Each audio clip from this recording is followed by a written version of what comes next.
இப்போ ஒரு நம்பருக்கு அடித்து போகிறதுக்கு ஜிபிஎஸ் மாதிரி நம்ம இதை எப்படி யூஸ் பண்ணுறதுன்னு பார்க்க போகிறோம்.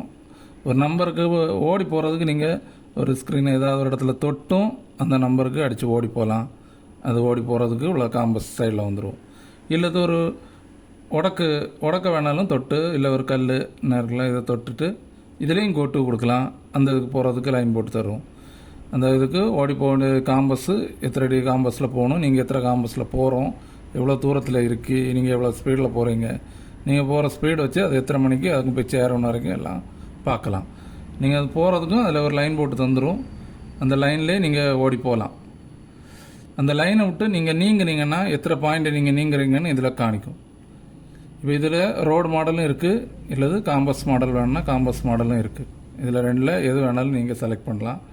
இப்போ நான் இதில் ஒரு இது கொடுக்குறேன்.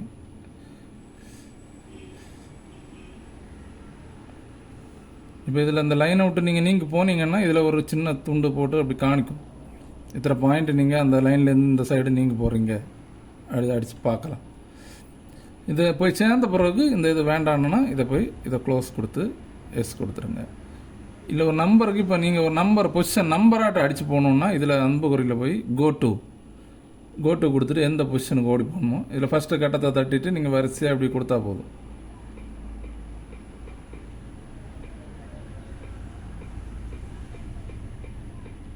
கொடுத்துட்டு கோட்டு கொடுத்தீங்கன்னா போதும்.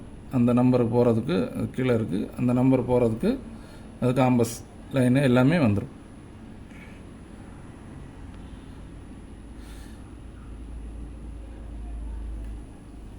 அதே மாதிரி இப்போ திரும்ப அதே நம்பர் போகிறோன்னா இல்லை கோட்டு போனீங்கன்னா நீங்கள் முதல்ல அடித்த நம்பர் இங்கே சேவ் ஆகிருக்கும்.